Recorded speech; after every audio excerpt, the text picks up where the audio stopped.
Welcome to a special edition of the Andy Staples Show presented by Sling. Scott Frost fired at Nebraska a day after losing to Georgia Southern and Clay Helton. And Ari, I don't know how many people could hear me because for those who don't know, we started this podcast. My mic was not working. Now my mic is working and we can talk. Do we think Nebraska settled with Scott Frost? Because remember, the buyout was supposed to drop October 1st, cut in half by $7.5 million to $7.5 million. Or do we think that Scott Frost is getting $7.5 million more dollars to be fired 3 weeks early? I would like to think that they probably came to a settlement. Like the idea that you would just be like, here's 3 beach houses because we can't endure this for another 3 weeks. You stink today, you're going to stink in 3 weeks. If you paid $7.5 million more and there was no settlement, talk about the level of angst just to move on, you know? So like that to me, I think that rich people tend to have pretty good people helping them with their money and how to do things. And the funniest thing to me is that I was under the understanding, and this could be wrong, but you tell me, is that Scott Frost was actually really close, like friendly with a lot of the Nebraska boosters. So if they didn't block the $7.5 million and they're just like, you know what? We're going to pay this thing in full because we can't handle this anymore, then, you know, that's quite a bit. But like, honestly, Andy, it's just like, Hold on. Jesse joined our live chat and said, imagine being the swim coach who's making like $80,000 a year seeing this. First of all, the swim coach probably makes more than that. I think Nebraska has swimming. Second of all, the next time 90,000 people show up at a swim meet, the swim coach can worry about that. Yeah. I mean, also too, just like, what about every other human being that makes a normal salary? Correct. Not just the swim coach. What about me? I feel bad. I wish somebody would pay $7.5 million to fire me. I'm assuming there's a settlement, and I'm assuming it is between, you know, it's between $1 and $7.5 million. It's probably closer to $1 than $7.5 million, but probably not much closer. Yeah. Does that make sense? Yeah. I mean, Scott Frost has to know that the writing was on the wall here too. You know, after the Northwestern game in week 1, I mean, it kind of feels like we were headed towards this for what now, 2 years? And it just like, I saw a stat somewhere that he was like 5 and something, like double digits again. What was it? 5 and 60 or so? I don't remember. I don't know. He lost 9 consecutive 1-score games. And then that 9 consecutive games that they had, all the last 9 games they'd played, they'd lost by 1 score. And then they also had a streak of all of their losses recently being by 1 score, even more. And he's 5 and 22 in 1-score games. But you know what the funniest thing about 1-score games is? That if it's a 1-score game against a team that you're favored by 30 against, then it doesn't even matter if you win that 1-score game. Like they put the 1-score game stat in there, and it's really, really funny because a lot of those games shouldn't have been 3-score games. 3/4 of your games shouldn't be 1-score games because you're supposed to be good. Yeah, you lose a game that you're favored by 30 by a score is the same thing as winning it by a score. It's a problem that it's within a score. Matthew says, wouldn't a possible settlement be between 15 million and 7.5? Yes, I'm talking about the difference between, we know he was getting $7.5 million on October 1st. The question is, how much more than $7.5 million is he getting? Yeah. And I just, however they want to do that is amazing to me. I thought last night, and Nicole and I talked about this actually twice on the reaction show, it didn't feel like you could go forward. It did not feel like you could continue having him coach. Yeah, and it's just like, when do you think that it actually broke? This was it? This was the breaking point, or do you think it was broken before this?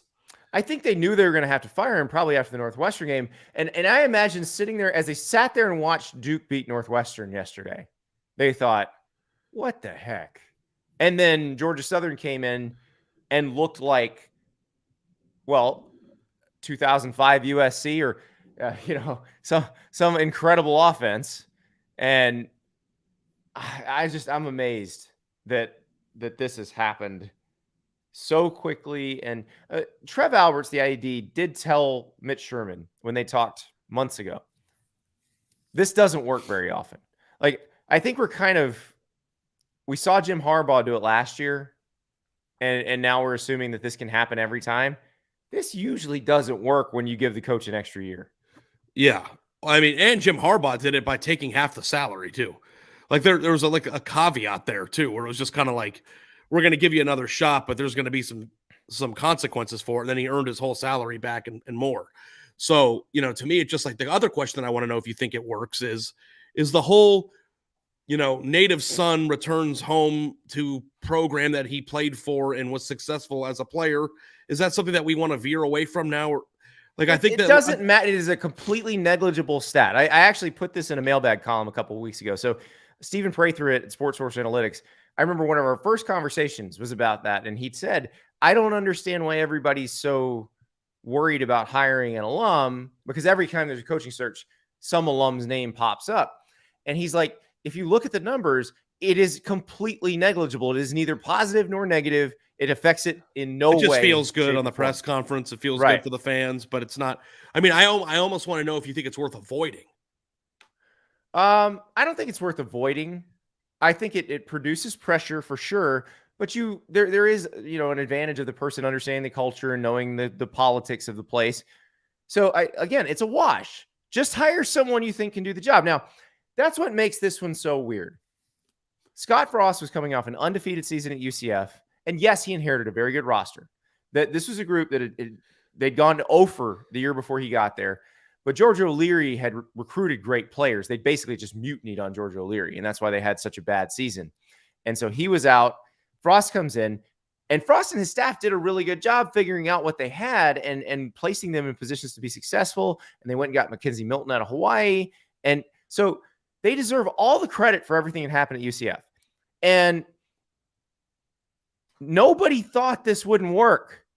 Like, I'm not going to go back and revise history because I sure as hell thought this would work.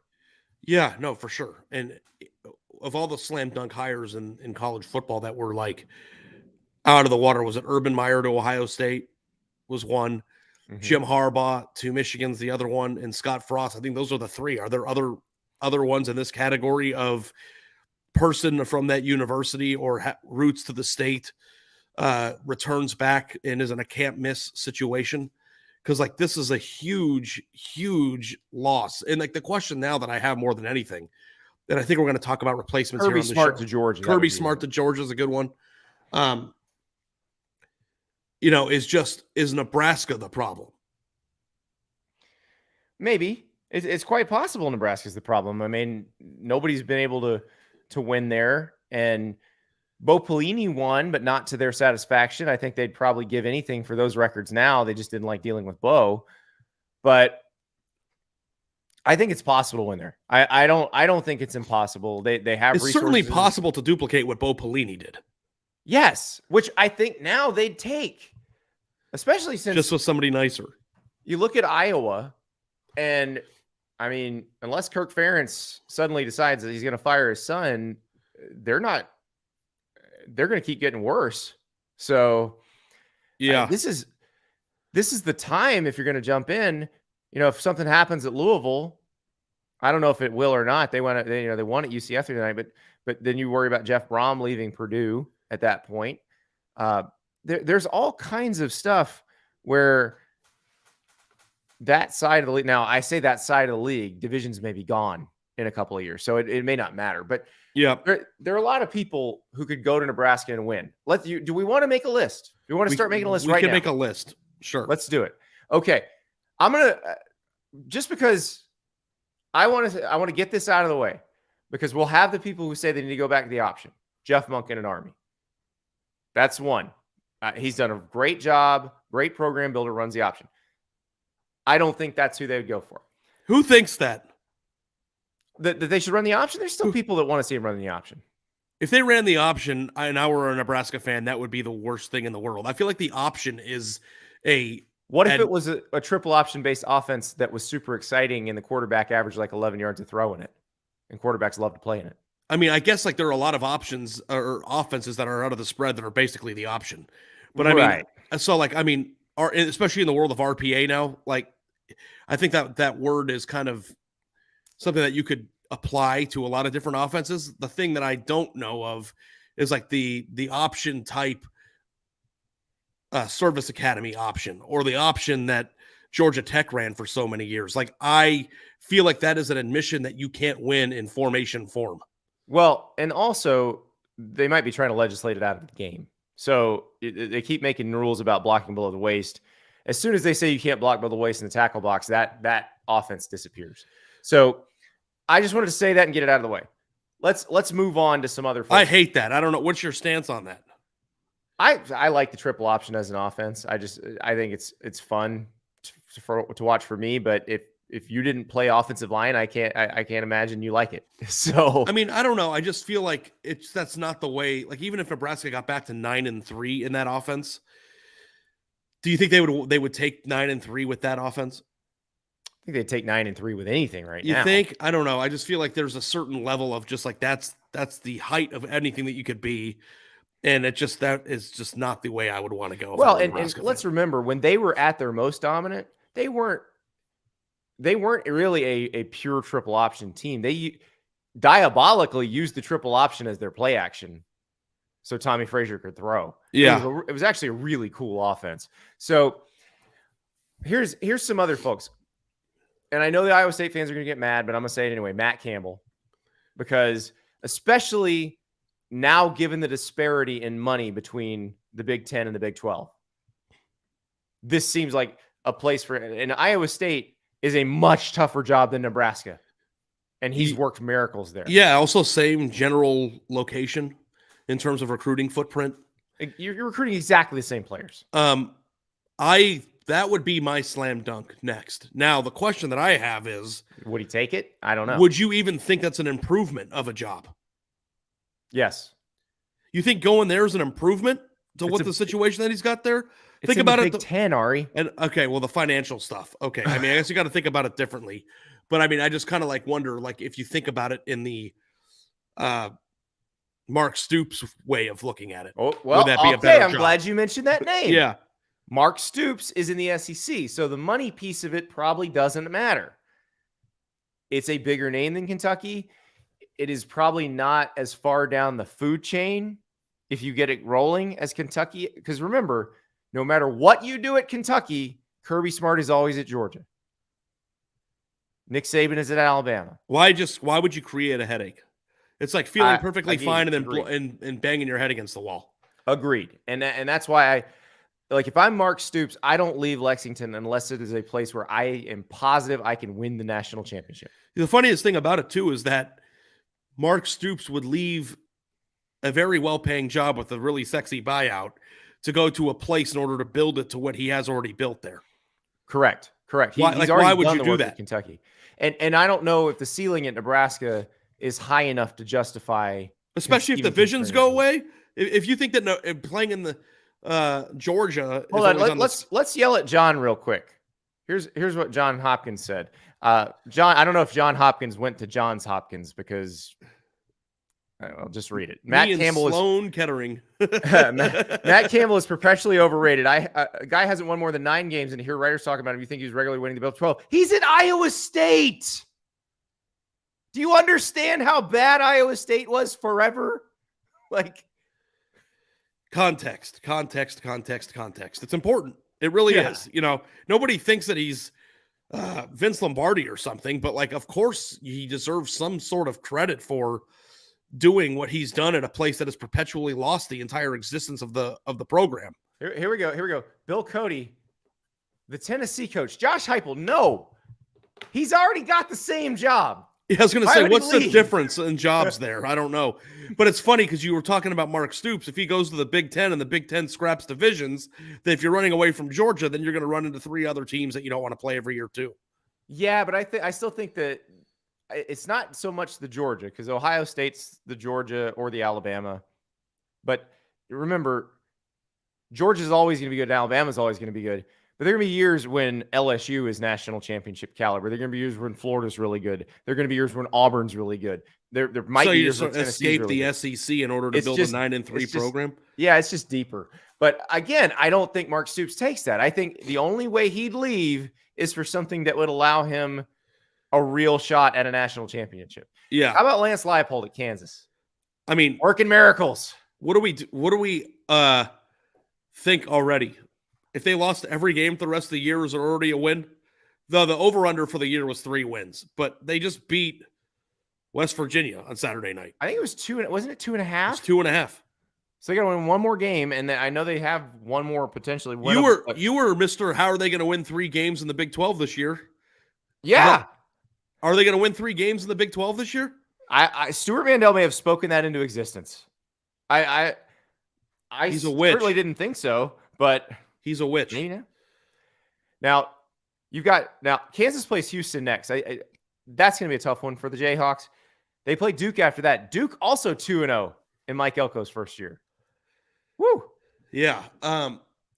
So somebody brought this up in the chat. Hold on, let me see if I can find it, because this is one I had not even thought of. Vaughn's an Iowa fan.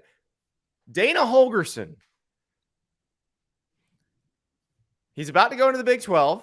They pay his staff like a Big 12. So are we just assuming that everybody wants to go to that Big 10 money, right? That's the thing. That's the question. We have not had, it hasn't been this vast, the gap. There is a lot of threads on Nebraska websites that start with "What about Urban Meyer?" And I'm seeing a ton of Gary Patterson on here too. Guys, it's the NIL era. Let's move along. But two just said Bill O'Brien, and that's another interesting one because of what he did at Penn State during a time where they were wrecked with scholarships. I would argue that the Bill O'Brien situation, the situation he walked into at Penn State, much harder than Nebraska is right now. Yeah, no, I'm with you. I really do believe that if you can win the way that they were winning at Iowa State, you can win that way at Nebraska, because I still think that Nebraska's brand is probably still has more impact, more power than the Iowa State brand. I also think Nebraska is going to become a popular transfer destination, because when people are transferring, they're not looking for the same kind of razzle dazzle as when they are looking the first time. But Nebraska still has like an opportunity to play. Nebraska has all the stuff. If you are good there, you are a freaking rock star. And despite their struggles, they have managed to develop people for the NFL. So if they're better, they'll be developing more people for the NFL. So it will be one of those where somebody goes into the portal, and if they go to Lincoln, they're going to go, you know what? This could work. Yeah, that's a really good point. And especially if you can brand yourself as that. Yep. As a place that has success with guys who come in after. Mm-hmm. Now, let me give you another one, because I mentioned option concepts, but an offense that is fun and quarterbacks want to play in it. Jamie Chadwell. Now, he has said that his wife would never let him leave the South. Nebraska can offer a lot of money you can build a dome over your house. You can turn your house into Myrtle Beach of the Midwest. That's funny. Or of the heartland. Is like Nebraska in a place where it needs to rebrand itself? No, it's Nebraska. It doesn't have to rebrand. It just has to play better football. Yeah, I don't know. Like, sometimes you think about these hopeless jobs and you're like, you got to get this person in here so it makes it feel like it's that. Because it doesn't have to feel like anything. They just have to be better at football. It's not that complicated. Now, Matthew's saying, don't overthink this. Just hire Luke Fickell. I don't know if Luke Fickell would take it. Yeah. He's a different cat now. Like, he's one that there's a lot of places I think you could throw an obscene amount of money at him. He's just like, I'm good. Yeah. Yeah. Yeah. Maybe you don't. Yeah, I'm with you on that. I don't know. So I don't know, man. I'm telling you, if you could convince Jamie Chadwell to move, Jamie Chadwell would kill it at Nebraska. It would be fun. Kill it. Here's the problem.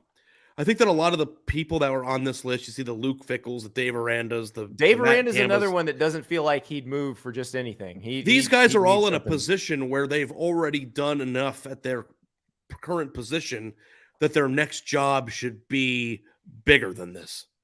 Like, do you go to a play like if you're Matt Campbell or you're Mark Stoops or you're Dave Aranda or any of these guys, Luke Fickell? Okay, is the next job that you take a rebuild?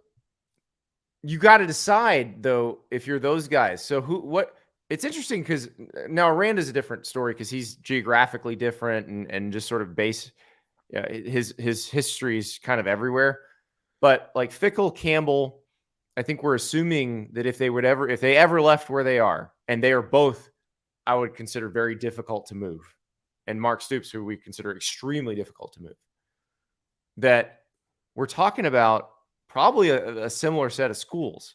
Notre Dame, Michigan, Penn State, Ohio State. None of these jobs, some of these jobs might open, but when? But why leave a current position to create a new headache when they will open eventually? For a ton of money. Like a metric crap ton of money. If it's a metric crap ton of money, I would probably just go coach anywhere. But like we always say, is it worth to a lot of these people is that what this is to some people? Maybe it is. I think you can win there. They have resources, they have money. I realize the geography is not ideal, but you and I have talked about this a bunch of times because I'm the one who did all those map studies years ago about where recruits go. And that's changed. Like the idea of you have to go to this place because it's close to home, or, most recruits want to stay close to home. That has changed. The top recruits don't care nearly as much about staying close to home. They tend to cluster together. So if you create something cool, it doesn't really matter where it is. And oh, by the way, Nebraska, if you are good, you're going to make a lot of money in NIL. Yeah. Yeah. I think you have enough different pieces there to create a plan that could work. You have a brand it's still a recognizable brand. You have the transfer thing. You have the facilities. You have the passionate fan base. You have the NIL. You have a winnable side of the conference for the time being. You get the right person in there that can kind of maximize all those different pillars of advantages that they have. And you have a team that could at least win 9-10 games a year. Right. They can be Wisconsin or Iowa, especially if Iowa has decided because of nepotism that they don't want to be Iowa anymore. Yeah. I just don't see a fundamental difference between those two programs in Nebraska other than they figured out who they are. That's it. That's exactly it. So all Nebraska needs to do is figure out what its identity is. It does not have to be the triple option. It does not have to be any sort of one thing. I would think a coach who's better at developing talent rather than just grabbing the 5 stars. But look, Nick Saban, Kirby Smart, they develop talent as well as anybody. They just happen to get the 5 stars too because they're really good at recruiting. You don't have to get a top 10 class every year at Nebraska to win. You can get a top 25 class every year. Andy, there's no more you have to get any type of class to make the playoff anymore. That's dead. You only need to get a top 10 or top 5 class to win a national title, but the bottom half of what you need to get to make the playoff is not even in the top 40. If you do it right, you get good transfers in, you're a good developmental program. You finish second in the Big Ten. If Northwestern can go to multiple Big Ten championship games, if Iowa can go to multiple Big Ten championship games, you're telling me Nebraska can't go once? Yeah. I keep seeing Dave Clawson get mentioned. I don't think Dave Clawson would leave for Nebraska. That sounds like hell on earth for him. He does not want to be at a football factory type school where you are the most famous person in the city. Yeah. Yeah. So, and that's just his personality. It's not a slight on Nebraska. I think it'd be the same thing with like an SEC school or a bigger time ACC school. Like he that's just not what he wants. Did you see Hank's suggestion? Hank, let's see this one. No, the 2 down or 3 down. Oh yes. Actually, Brian Harsin, I think, would be much better fit. Great at Nebraska. Much better Auburn. fit. Yes. Yeah. That's the type of hire Auburn. He's a perfect fit at Nebraska. Yeah, that's funny to me. Maybe there are 2 paths like ships in the night will cross. Seriously. You never know. Paul Conroe with an interesting, serious question. Does Iowa State make a playoff before Nebraska? If Nebraska makes the right hire, no. But if Matt Campbell's still at Iowa State and Nebraska messes this one up, yeah. I think the answer to the question is probably Iowa State because they're the only ones out of the 2 that would have made it at all in this old new format. Bobby McKay is moving to a Big Ten school better than the ACC or the Big 12. Only if you like lots and lots of money. Honestly, Andy, I've been discounting money that's what makes the world turn. Yes. It's not just the salary for you.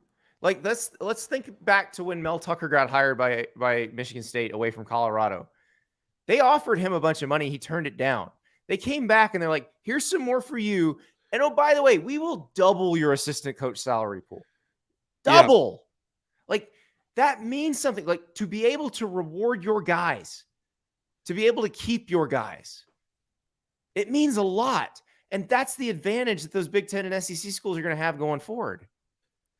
Yeah, and I mean, that's the number one thing for a coach outside of how much they're getting paid, probably, right? How much money am I going to have for coaching staffs, and how much money is the administration willing to buy into all the things that I need? Will I be able to keep them if we're good and people are trying to steal them? Yeah. And, if I need this for my recruiting strategy, will you buy it for me? If I need an upgrade to my facility, will you do it?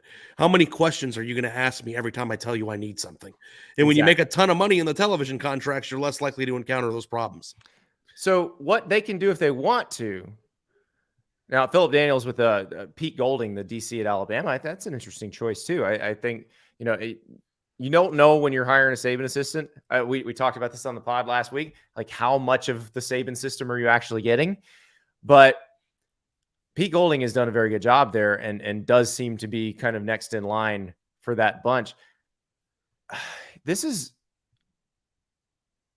It really needs to be kind of what Miami said to Mario Cristobal. Whatever you want, whatever you need, we'll make it happen. Oh, the other coach I haven't mentioned yet, I was actually trying to look up the scores of the NFL games as if today's result will decide it one way or the other. But as we record this, the Browns are up 14-0 on the Panthers. Now the Panthers are about to score. But Matt Rule, the second he's not the Panthers head coach anymore, will be in high demand in the college ranks, because Matt Rule's personality is one that will work very well in the transfer portal NIL era. And also, he's a developer. Yep. Look at Temple. Look at Baylor. Like, he's perfect for this type of job. Yeah. So if it doesn't work out in Charlotte and they let him go, that's definitely a guy you want to talk to. Yeah, absolutely. That NFL thing makes it sexy too. Vaughn asked about Chris Peterson. I don't know about Chris Peterson. This is a much more high-profile job than Chris Peterson would tend to want. There's a reason he chose Washington when he could have gone to USC at one point, because the Huskies are squarely behind the Seahawks in that town. You're not dealing with the kind of pressure and just spotlight that you would be in Nebraska. The thing you've got to understand about Nebraska is you are the most famous person in the state, and everyone wants to know what you are doing, how you are making them better every second of every day. So that's that. Hank with a good question. Would Dan Mullen entertain Nebraska? He worked well at Mississippi State under the radar, so to speak. Nebraska's not under the radar, though. But similar challenges at each school, I don't know. Dan Mullen did very well. It is kind of under the radar a little bit. Like, it's not in the sense of how much people care and what it means to the people in the state, but the expectations of what the program needs to achieve probably match more Mississippi State than Florida. Right, and Dan Mullen does not have to out-recruit Ohio State if he's the Nebraska coach, which if you're the Florida coach, your job is also to try to out-recruit Georgia, and he wasn't trying to do that. So it doesn't matter at Nebraska. You don't have to try to out-recruit Ohio State. Yep. So this is going to be a really interesting coaching search. Wow. Week 2, first firing of the year. Everybody should text us and let us know, email us, tweet at us what you would do with $7.5 million. Yes. I already have the beach house picked out. Yeah, you know where it is. It's on the Panhandle. Redneck Riviera. I look at it on Zillow like 3 times a week. Why don't you just go buy it? With what? Sell your house, start Uber driving, move there full time. I still couldn't afford it already. You know what the payments would be on something like that? I have no idea. What's the sticker on yours? What's the price? I not anywhere near that. Is it more than $2 million? My house? No, the house you want. Yeah, it's $6.5 million. Oh, well, I thought that you had a reasonable one. No. There was a reasonable dream one. About a beach house that I look at 3 times a week. You sent me a reasonable one. You sent me a reasonable one that was near a restaurant that you like. That was a reasonable one that I sent you, but the other one that's even closer is $6.5 million. Okay. All right. Well, we're gonna have to start a how to get Andy his beach house campaign. I on need this to podcast. get hired at Nebraska and then get fired 3 weeks before my buyout drops. If you That's get the how. head coaching job at Nebraska, can I be your player personnel director? Hell yeah. I just want to come. Yeah, we could be the ass of programs. We would be the ass of programs. Don't you come worry. to Nebraska? Get ass. That's right. That's right. We would be so bad at those jobs. Can you even imagine? I think I would be good at making a plan. I would be terrible at talent evaluation. Exactly. I think I could make a. I think I could. This make guy's a plan mullet's amazing. We got to sign him as a QB. All right, can he throw? I don't know. Yeah, well, I mean, if he could throw like the other guy who was a mullet, I'd be a pretty good spot. Well, that guy was throwing really well, and we did hear Quinn Ewers hopefully back this season, 6 to 8 weeks, maybe back potentially as soon as the Oklahoma time for the game. college football playoff. Yeah, let's not get Run. Let's not get over our skis. All right, Ari, I'm going to put you on the spot. Oh boy.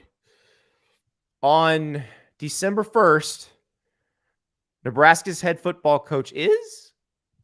Well, let's say December 5th because they might make conference. This is impossible. I mean, I